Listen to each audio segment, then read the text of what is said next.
It's great to welcome to the program today Tom Wheeler, who is the former chairman of the FCC, the Federal Communications Commission. Thanks so much for talking to me today. David, great to be with you. So, to begin with, I think if we want to have a conversation about what regulation of tech companies should look like, it's important to understand how we sort of got to where we are. So maybe to start with, how have tech companies relatively successfully avoided the type of regulation that some believe should be in place? Well, David, it's interesting. I have a new book out called From Gutenberg to Google, The History of Our Future. And one of the things that it talks about is how every time a new technology comes along, it's the innovators that make the rules. And that's the situation that we're in now. It was the same story whether it was the pioneers who were pioneering the West or Rockefeller and Carnegie. Because they see the vision, they make the rules, and they make the rules until such time as those decisions begin to impact on the rights of others and the public interest. And I think that's where we are today. And so it's time for us, the people, through our elected representatives, to take back the rulemaking and to decide what are the rules that are in the public interest, not just the interests of the pioneers. Yeah, of course, I agree with you. I don't think it'll come as a shock to my audience that I do. But the issue that we've had historically, particularly in the last couple of decades, is that because the desires of large corporations and the wealthy are much more likely to be made into what becomes the regulatory environment, what makes the priorities of the House and Senate and is turned into bills, what is it that the average person can actually do to make sure that what's in the public's best interest is done? Look at the net neutrality situation, right? Millions and millions of comments, the FCC website going down, et cetera, et cetera. You know the story, my audience knows the story, and we got a repeal of net neutrality as an example. So can what's in the public interest really be successfully lobbied for by the public? Well, yes. And the reality there is if you don't, who will? Okay, so you can say, "Oh my goodness, I'm just an individual. I don't count." Well, then you might as well turn it over to the folks who are running the big companies. And I wouldn't say, by the way, that the net neutrality fight is over. No, it's not. We're in court right now challenging the ridiculousness of the Trump FCC's repeal of the rules. And I think I'm cautiously optimistic about that. And then the House of Representatives passed a piece of legislation that reinstates the rules. So that's very much in play. And what we can't fall prey to is a demand that everything has to happen quickly. This is a long game.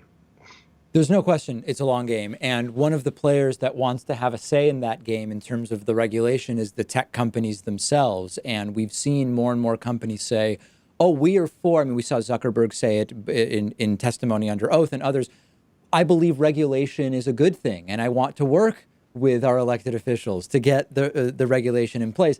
Is this something that we should have any, do you believe that this is a good faith offer that tech companies are making to participate in figuring out what the regulation should be? Or is it just the fox guarding the hen house? Well, I don't think it's bad faith, but I think that it is a situation of where you stand depends on where you sit. And, when I was chairman of the FCC, people would always come in and say, oh, let me tell you why what is in my interest is in the public interest. Right. And they would define things very narrowly. And what we're seeing right now are the tech companies saying, okay, for instance, I'm for net neutrality, but I'm for that definition of net neutrality being an empty bag, if you will. When it comes to the reality that many of these platforms are both social network content providers, and they are also massive ad brokerage platforms. Do you believe that those two sides of many of these entities need to be separated, either via antitrust or some other means? Well, of course, that's the kind of issue that Elizabeth Warren and others have been making, and I've got a lot of respect for that. I have some concern that you got to love it when your cell phone goes off in the middle of this. Someone does not want you to tell me what your view is on the antitrust issue very clearly. Exactly. But we've solved that problem. But you got to look at antitrust as really three prongs. Yes. I mean, the first prong is to break up the companies. The difficulty there is it's a long prong. It was 10 years between the filing of the suit to break up AT&T and the actual breakup of AT&T. And so that's a serious challenge. And we also have a problem that our Supreme Court right now holds to the Chicago school theory that makes it very difficult to establish harm. The second prong of antitrust enforcement is regulatory. And that's what I tried to do at the FCC, and to take competitive principles and put them into regulation. And the third prong is this concept of openness that you and I were just talking about. And so I think it would be an interesting concept if, rather than just talking about separating the social platform from the ad sales activity, we go right to the heart of what is it that creates the market dominance in both of those areas, and that's their data. And if we're talking about our networks being open, then we probably ought to be talking about the services that use our networks, and in so doing capture our personal information, then making that information also interconnectable, just like the networks are. So I mean, just to be clear, is that an issue of privacy regulation? Is that an issue of data ownership? No, I think it's an issue of two things. It goes back to the old common law concept of the duty to deal. You can't hoard information any more than the guy who was running the ferry across the river could tell somebody that he couldn't ride on the ferry. And then there's also a duty of care, which is, okay, I've got your information. I've got a fiduciary responsibility to you as to how I'm going to deal with that information. And we need to go at both of those. And if you deal with that, then you're dealing with the core issue that creates this monopoly power elsewhere. So in the European Union, there is now the General Data Protection Regulation, GDPR, and it does a lot of different things. One of the issues is it goes to the sort of like the financial risk to internet companies for improperly sharing user data. It imposes large fines, hypothetically. Do you like that framework? Does it not go far enough, maybe? Does it go too far? No, I thought GDPR was a great first step. I'm not sure it can be imported wholesale into the United States because of some of our laws and traditions, but it established the principle that there was a responsibility to the party that was collecting the data. But let me use another European example that kind of supports the openness principle I was just talking about, and that is that in the UK, the government has required that the 9 largest banks open up or make open access available with consumer permission the data that they hold on consumers so that third parties can offer innovative new services to those consumers. The services wouldn't be available previously because they didn't have access to the data. And the companies, the banks, were hoarding that data and say, well, you can only buy our services. And now they were forced to open it up. And there are 2 100 different service providers that have sprung up saying, hey, I've got a competitive way of, or a competitive alternative for consumers to consider.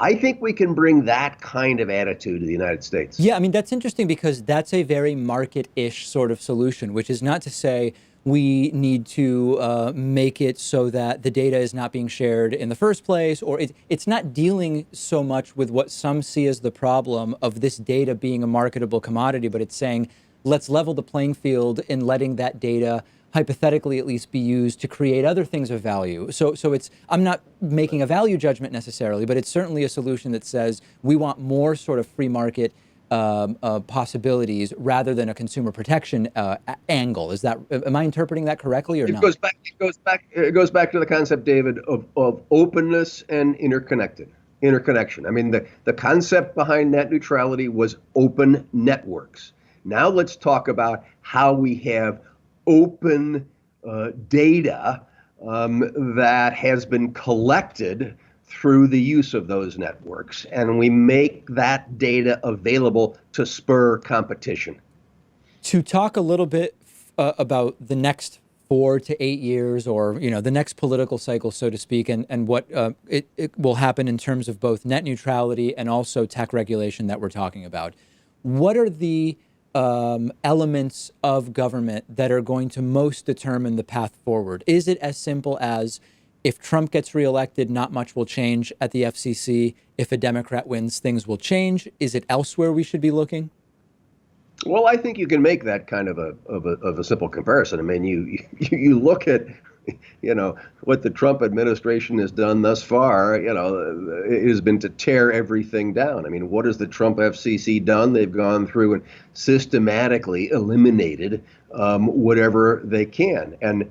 But there's an interesting thing that's happening as a result of that, David, and that is that the tech companies have perhaps been too successful. They have convinced the federal government, particularly the Trump administration, to totally leave them alone.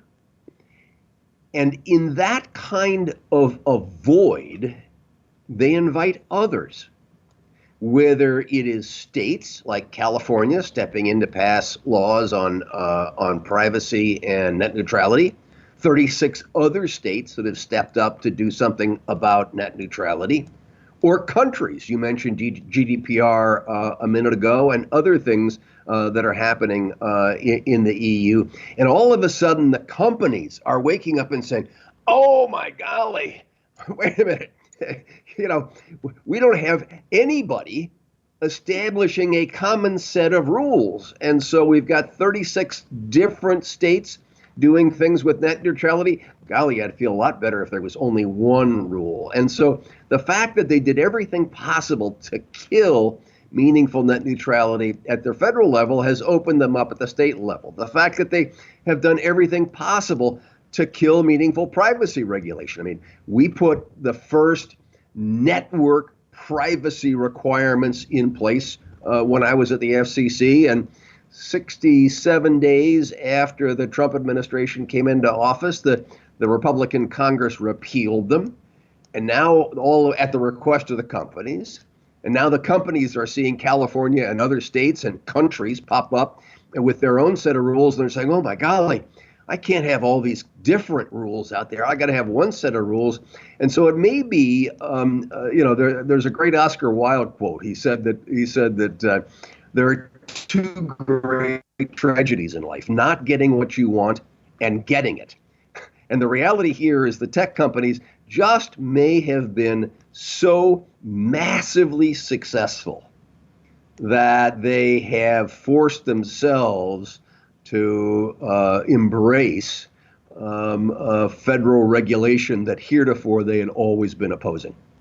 We will, of course, continue to follow it. It could go a number of different ways, as you are outlining. We've been speaking with former chairman of the FCC, Tom Wheeler. I will mention his book, which was published February 26th, From Gutenberg to Google, The History of Our Future. Such a pleasure having you on. Thanks, David. I enjoyed it.